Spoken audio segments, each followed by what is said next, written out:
오늘 저에게 주신 하나님의 말씀은 신약성경 요한일서 3장 3절 말씀입니다. 신약성경 요한일서 3장 3절 말씀입니다.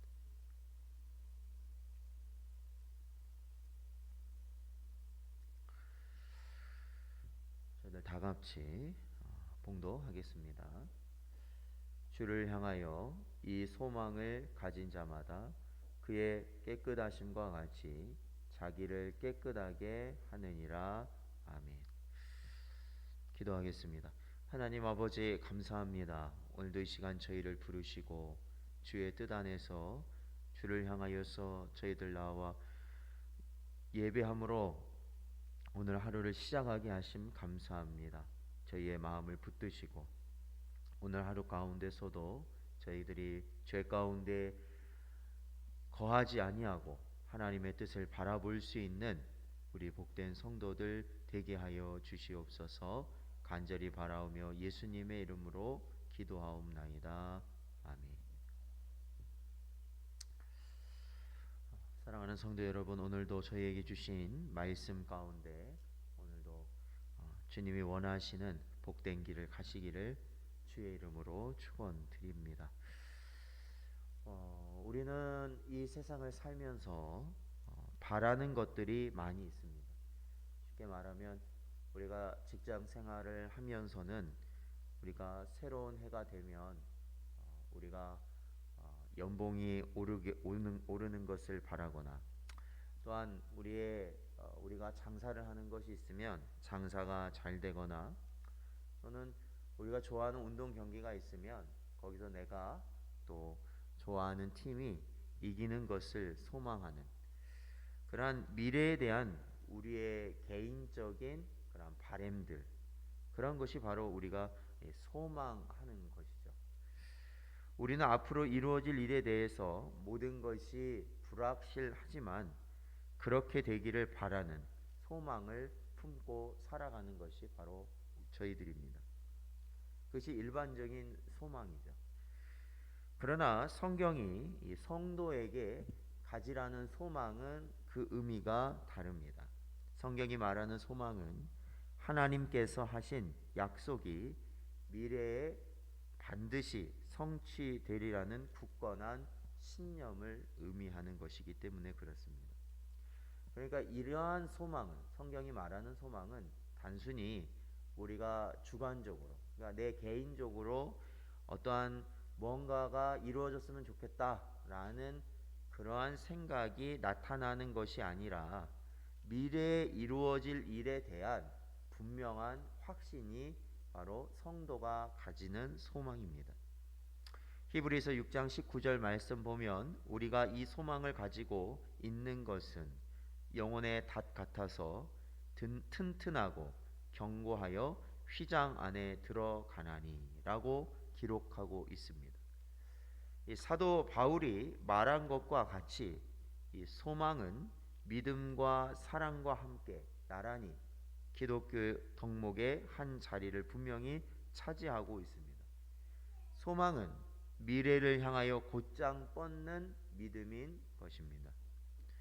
성경에서 소망은 두 가지 방법으로 사용이 되는데, 그 중 하나는 우리의 소망의 대상을 가리킬 때 사용합니다. 그리스도는 우리 영생의 소망이십니다. 그리고 또 한 가지는 하나님의 약속의 성취에 관련된 확신의 태도를 가리키는 말로 또한 사용됩니다. 즉 성도는 소망을 가지라 부르심을 받았습니다. 즉 하나님의 자녀의 부활과 하나님 나라가 오리라는 것에 대한 완전한 확신을 가져야 하는 것이죠.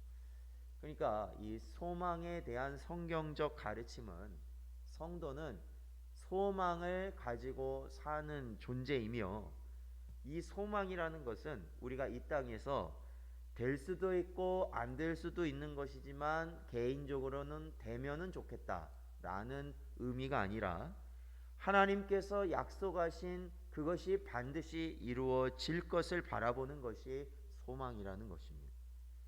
그러므로 소망은 어쩔 수 없이 이 종말, 이 마지막 때와 연결될 수밖에 없는 것이죠. 그러니까 이 땅에 소망을 두고 사는 사람들, 이 땅에 소망을 두고 사는 사람들은 자연스럽게 이 땅의 것이 망하면 안 됩니다. 이 땅의 것이 절대로 망하면 안 됩니다. 그러나 우리가 영원을 바라보고 영원한 소망, 산 소망을 가진 성도들은 오히려 이 땅의 것은 후퇴하고 무너지고 사라질 것이기 때문에 영원한 것을 우리는 바라보고 살아가며, 그 영원한 것이 궁극적으로는 주 예수께서 이 땅에 오시고 난 이후에 이루어질 하나님 나라이라는 것입니다.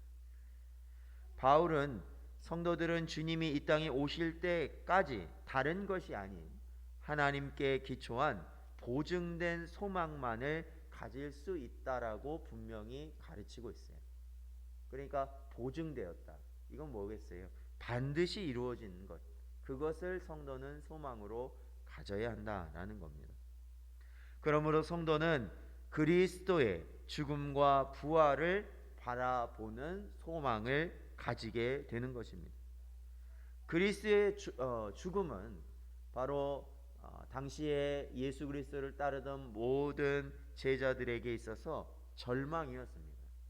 그러나 예수 그리스도께서 사흘 만에 부활하심으로 그 절망이 그들에게 영원한 소망으로 다가올 수 있었던 것입니다. 그러므로 우리는 이 땅의 것을 소망으로 두지 않아야 합니다. 왜 그러냐면 이 땅의 것은 결국 우리에게 절망만을 안겨줄 것이기 때문에 그렇습니다. 그러므로 우리는 예수 그리스도의 부활을 바라보며 영원한 소망을 가져야 하는 자들이 바로 저와 여러분인 것입니다. 또한 성도는 성령님이 함께하는 가운데 소망하며 살아가는 존재들입니다. 성령께서는 하나님 나라가 온전히 이루어질 것임을 우리로 하여금 확신케 하고 또한 계속하여 소망할 수 있도록 인도하시기 때문에 그렇습니다.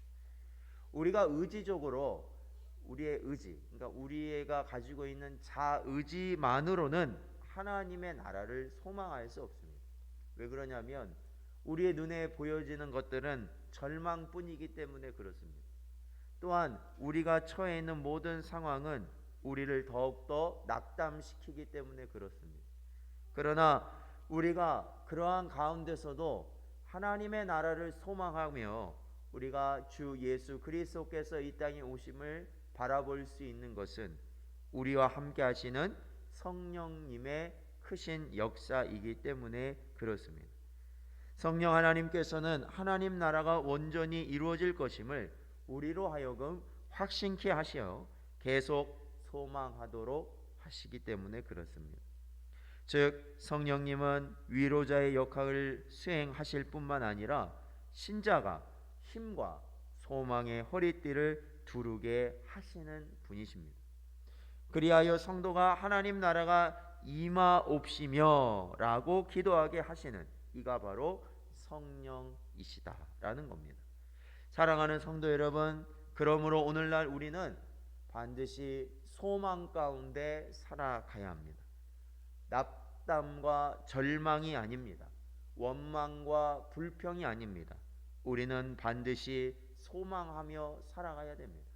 하나님의 영원한 나라, 부활하신 예수 그리스도께서 이 땅에 다시 오실 그 날을 우리는 소망하며 살아가야 하는 것입니다. 그러나 이것은 분명 우리의 의지로 되지 않습니다.